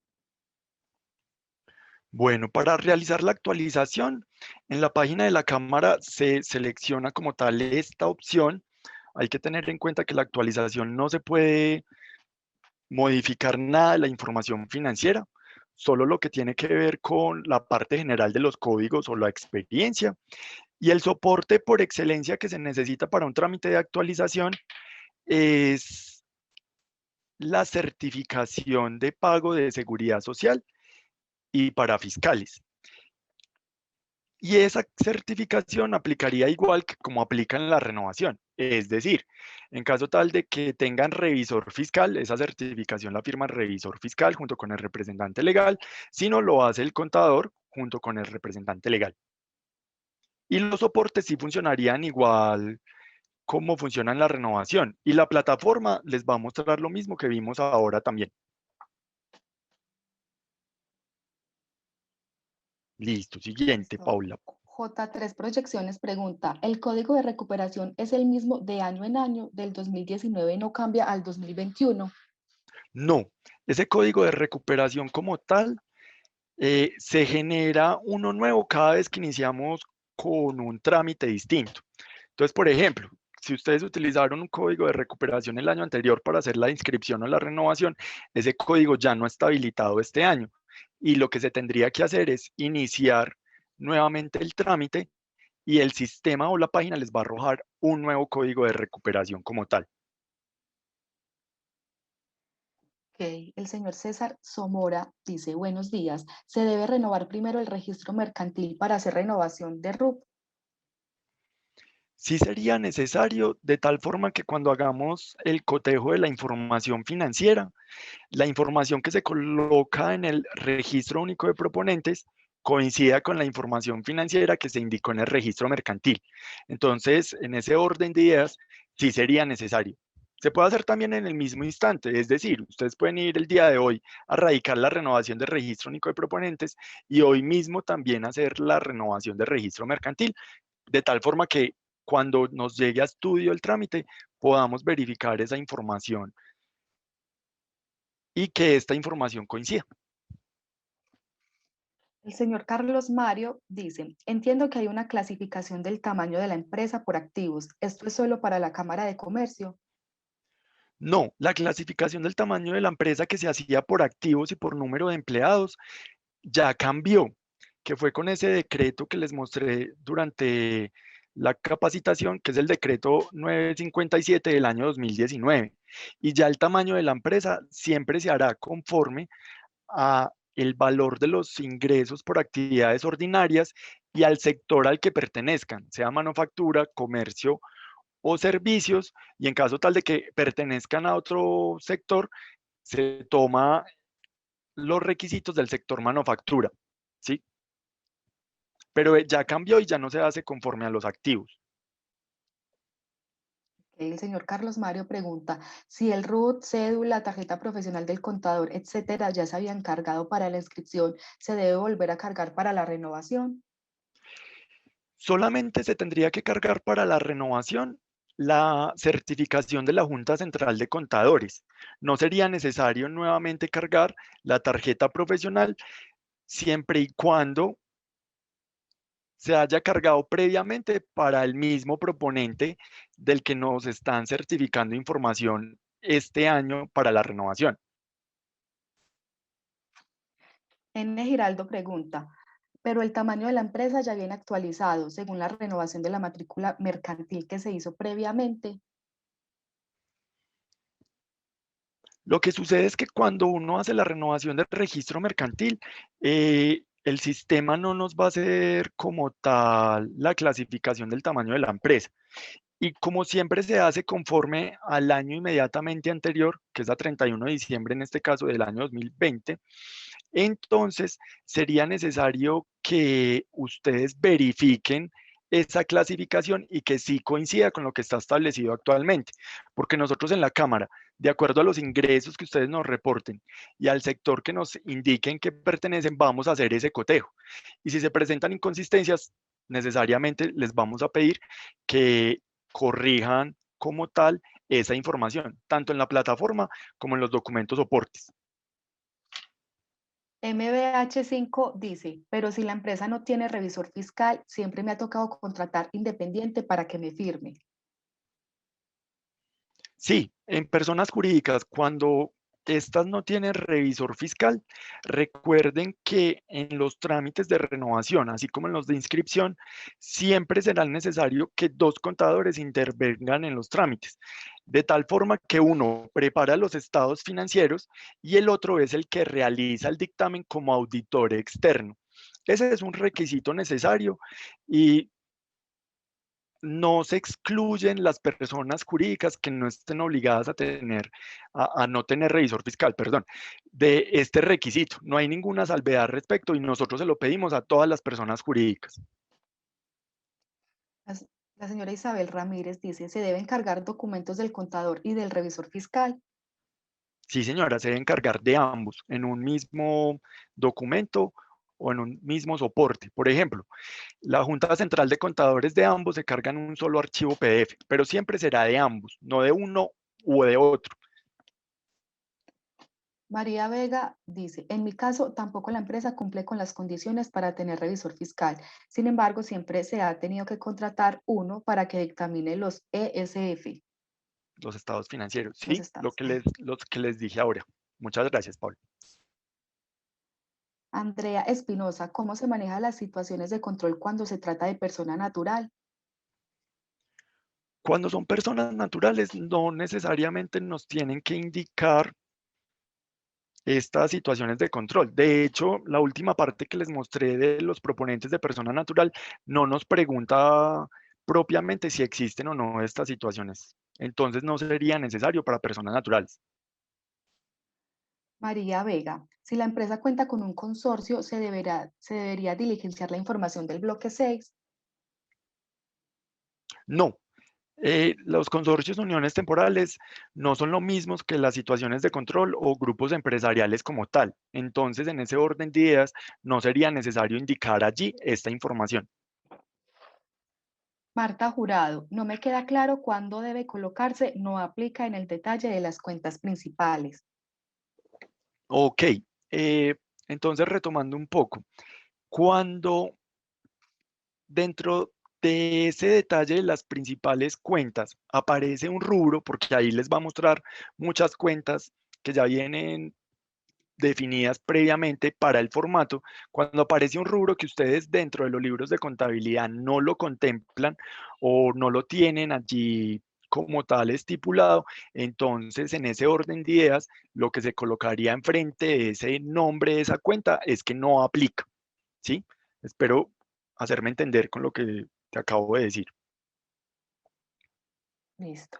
N. Giraldo, no me queda claro entonces qué información se debe reportar respecto a supersociedades si la renovación del RUP es anterior a la renovación de supersociedades. Ok, entonces en el RUP se reporta la misma información que se le deba reportar a la Superintendencia de Sociedades, independientemente de que a ellos se les haya presentado esta información o todavía no se les haya presentado. Marta Jurado, la información se carga por bloque o en un documento PDF al final. Como estábamos mirando a medida que íbamos avanzando en la plataforma, hay numerales que nos permiten ir cargando documentos soportes en cada uno. Entonces, por ejemplo, todos los estados financieros, yo diría que sí se cargarían todos en un solo documento PDF, pero ya la certificación de cuentas principales, como la certificación de gastos por intereses, tienen un numeral aparte donde se cargarían únicamente esos dos soportes. Entonces el cargue se va haciendo a medida que la plataforma nos lo va indicando. MBH5 dice, los contratos que ya están no es necesario adicionar soportes, solo tendría que soportar los contratos nuevos. Gracias. Sí, solamente se adicionaría información de los contratos nuevos.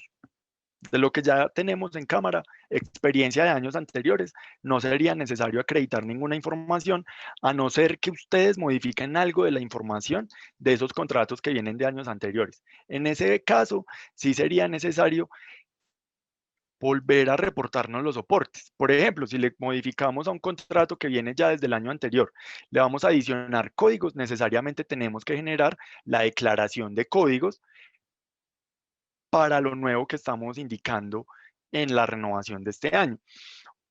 O, por ejemplo, si lo que hice fue que le modifiqué el valor en salarios mínimos o le modifiqué la fecha de terminación, ahí sí sería necesario que nos vuelvan a acreditar el soporte porque necesitamos ver por qué es que se está modificando esta información. Marta Jurado, si en el año 2000 no se renovó, este año sería inscripción. ¿Se pierde la información de los contratos incluidos anteriormente o debo incluirlos nuevamente? No, para las inscripciones que se hacen este año, porque el año pasado no se hizo la renovación, la plataforma ya nos va a traer la información en cuanto a los contratos de años anteriores. Lo que pasa, y es un tema interno de la Cámara, es que toda esa información va a estar nuevamente sujeta a revisión. Y por ejemplo, de los contratos que ya tenemos ahí cargados, no es necesario tampoco volvernos a traer los soportes, solo en caso de que haya modificaciones sobre esto. De resto, con la misma información. Y ya los soportes para la inscripción que sí cambiarían es todo lo relacionado con la parte general, como el tamaño de la empresa, el cumplimiento de parafiscales y también lo de la información financiera, porque la fecha de corte ya es 31 de diciembre del año 2020. La señora Paula Andrea Marín dice, si un contrato se terminó entre enero y marzo del 2021, ¿podemos incluirlo en el RUP del 2020 o quedaría para el año siguiente? Lo pueden incluir en la renovación de este año, siempre y cuando presentan el trámite a la Cámara de Comercio de la renovación, ese contrato ya terminó. Les pongo un ejemplo. Si el día de ayer terminaron un contrato y hoy van a hacer el formulario de renovación y hoy mismo lo van a presentar, el contrato que terminaron ayer ya es válido para acreditarlo en la renovación de este año. MBH5, para legalizar el contrato lo puedo hacer con factura y orden de compra. ¿Me la repites, por favor? Para legalizar el contrato lo puedo hacer con factura y orden de compra. Pues lo que sucede es que las facturas como tal, y lo van a ver en la lista de chequeo que yo les voy a enviar, no aparecen estipulados como soportes válidos para acreditar experiencia. Entonces, la orden de compra como tal sí sería un soporte válido. Lo único es que esas órdenes de compra necesariamente deben estar firmadas por la persona que las emitió para que sean válidos. La factura, eh, yo diría que en este caso no sería necesario y con la orden sería suficiente. Paula Andrea Marín, ¿esta información de renovación de persona jurídica es prácticamente la misma para persona natural? Sí, lo único es que en persona natural, como les mostré al final, muestra, eh, bueno, la plataforma funciona igual, solo que nos va a pedir para persona natural menos información. Por ejemplo, no aplica lo de situaciones de control o grupos empresariales, los soportes financieros son mucho, eh, bueno, no, son menos que los que sí son para persona jurídica, pero el funcionamiento como tal en lo que tiene que ver con la experiencia y con la parte de los códigos es igual. También se debe acreditar el tamaño de la empresa, también se debe acreditar el pago de parafiscales y seguridad social. Entonces, sí, la plataforma funciona prácticamente igual, solo que son menos soportes. Jorge Eliezer Rodríguez, ¿cuáles son los trámites para firma electrónica? Ah, bueno, ese lo andamos como tal un poco al final de que hicimos el proceso. Por favor, Jorge, si no te quedó claro con lo que expliqué al final, vuelves y me escribes y yo hago como un repaso al respecto. Ana María Rodríguez, buenos días. ¿Cómo hago para el cambio de usuario o clave? Gracias. No, no opera como tal el cambio de usuario o clave. Lo que se puede hacer es solicitar una nueva clave para un nuevo usuario. Ya si lo que pasa es que se te olvidó la clave con la que venías de años anteriores, la página te da la opción de recuperar esa clave. Wilson, cuando adiciono un código o un contrato existente, ¿es necesario subir otra vez los documentos soportes, certificaciones, actas de liquidación, copia de contrato o solamente el documento soporte que se genera? Eh, si es solamente códigos, solamente la declaración de códigos es la que se debe modificar. Como les dije antes, si lo que estamos haciendo es modificando ya la información del contrato en cuanto a quién es la entidad contratante o el valor como tal, ahí sí sería necesario acreditar nuevamente todos estos soportes.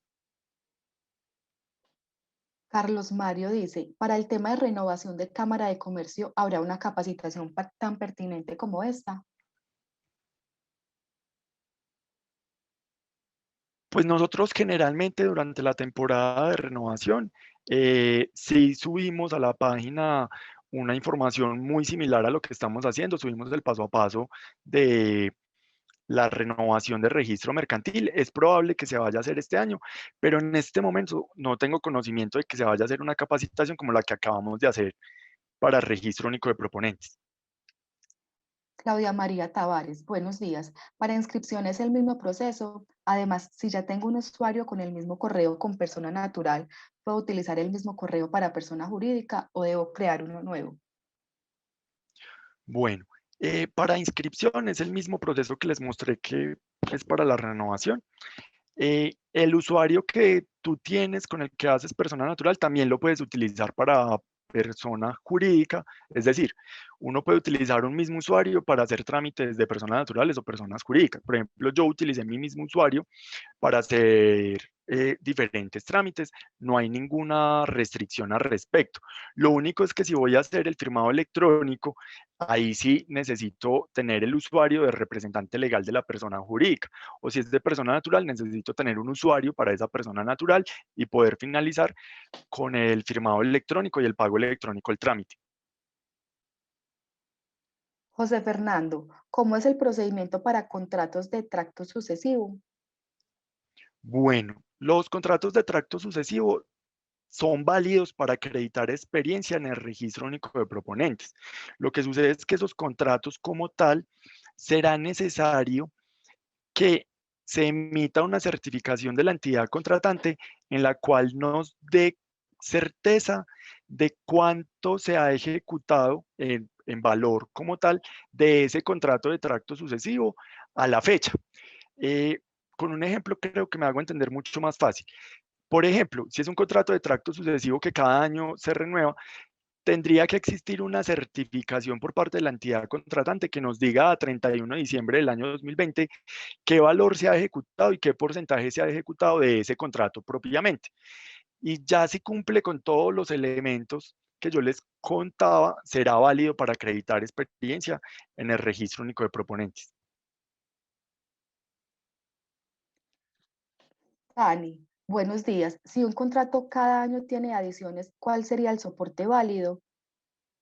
Bueno, si es un contrato que cada año tiene adiciones, lo que pasa es que no es un contrato que ya esté finalizado. Entonces ya tendríamos que entrar a mirar si es un contrato de tracto sucesivo, como el que les acabo de explicar, o si es un contrato que está en ejecución aún y ustedes ya lo han reportado previamente al registro único de proponentes. Dependiendo de eso, se haría, por ejemplo, el control de nuestra parte. Si es de tracto sucesivo, es lo que acabo de explicar. Bueno, el señor Jorge Eliezer y la señora Andrea Espinosa solicitan que vuelvas a explicar el proceso de la firma electrónica. Listo. Entonces termino de responder preguntas y con el proceso de la firma electrónica terminamos. Listo. Denme un El momento. señor, listo. Listo, dale, sigue, Paula. Bueno, el señor Wilson, cuando hago la inscripción en el RUC por primera vez y no tengo experiencia, ¿puedo inscribir los códigos de las actividades a las cuales quiero ofrecer servicios o debo tener experiencia certificada en este tipo de servicios para inscribir estos códigos en mi RUC? Lo que sucede es que si tú no tienes experiencia como tal, ni con entidades públicas, ni con entidades privadas o particulares, no puedes tener el registro único de proponentes, porque este registro está diseñado de tal forma de que las personas que van a licitar, o sea, van a ser los que ejecuten contratos de participación pública, no consigan o no logren su experiencia con dineros públicos, sino que ya tengan una experiencia y esa experiencia la estén ofreciendo para la ejecución de ese contrato. En ese orden de ideas, si no tienes experiencia, no puedes estar en el registro. N. Giraldo, ¿qué información se debe reportar respecto a las supersociedades si la renovación del RUP es anterior a la renovación de supersociedades? ¿Qué información se debe reportar respecto a la supersociedad? Ah, no, exactamente la misma que tú le debes reportar a la superintendencia de sociedades es la que nos vas a reportar a nosotros.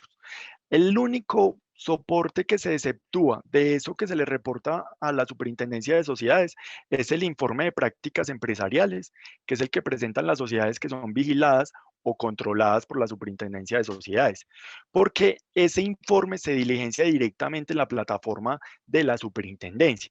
Entonces, como la renovación es hasta máximo el 9 de abril de este año y esa información de prácticas empresariales se reporta es como en el mes de mayo terminando abril. Sería el único exceptuado. La demás información que está relacionada directamente con información financiera también nos la deben reportar a nosotros.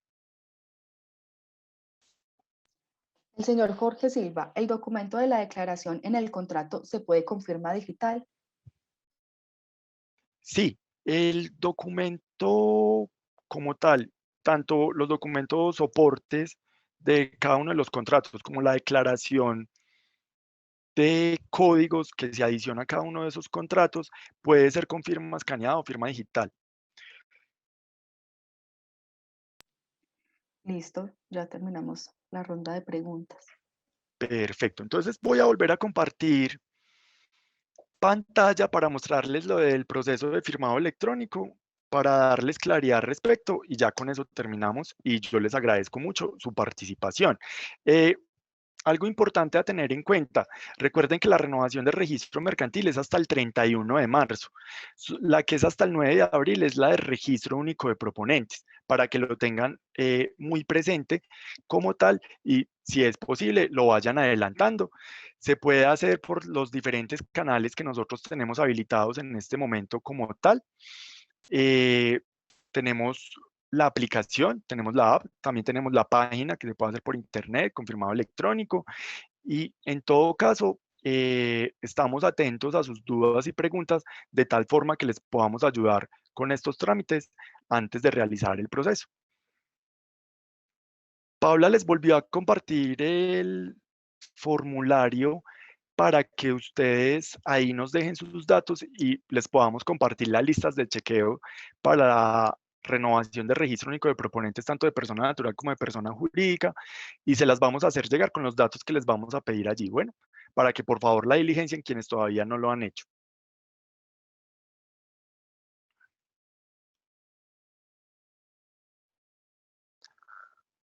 Ahí ya están viendo mi pantalla. Sí, ya estamos viendo la pantalla. Bueno, entonces voy a utilizar este trámite como guía. Una vez que hemos finalizado de subir toda la información, sea persona jurídica o sea persona natural, lo que vamos a hacer es lo siguiente. Le damos validar formulario, le damos validar soportes y vamos a la parte o a la opción que nos dice imprimir formulario final. Que eso de imprimir formulario final no es que necesariamente lo tengan que imprimir, es solamente para que se nos habilite el botón o la opción de firmado electrónico.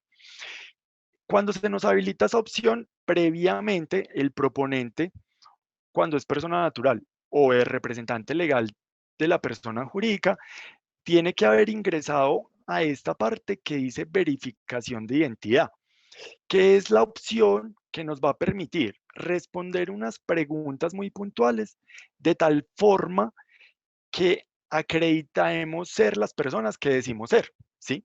Recuerden que el firmado electrónico se hace siempre desde los usuarios de las personas que les comenté previamente. Así se haya diligenciado desde un usuario de otra persona. El número de recuperación nos permite que retomemos el trámite para hacer el firmado electrónico con el usuario de o representante legal de personas jurídicas o del proponente cuando es una persona natural, ¿sí? Entonces, hacemos la verificación de identidad por esta parte, le vamos a dar continuar, vamos a diligenciar estos datos, el tipo de identificación, el número de identificación, la fecha de expedición de ese documento de identificación, los nombres y apellidos, la dirección, el municipio, el correo electrónico y el número celular. Con el número celular, cuando le damos validar, nos va a llegar a ese celular un código, el cual nos va a salir una opción acá en la plataforma para validarlo. Y luego de que hemos hecho este proceso, ya nos van a empezar a hacer unas preguntas que están relacionadas directamente con toda la información financiera nuestra, ¿sí? Nuestra como personas naturales, ¿sí? Entonces, información financiera del representante legal, no de la sociedad, o información financiera del proponente, ¿sí? Luego de que respondemos esas preguntas, a nuestro correo electrónico nos va a llegar una clave segura y cuando tenemos esa clave segura, ¿qué es lo que debemos hacer? Es que en el trámite como tal,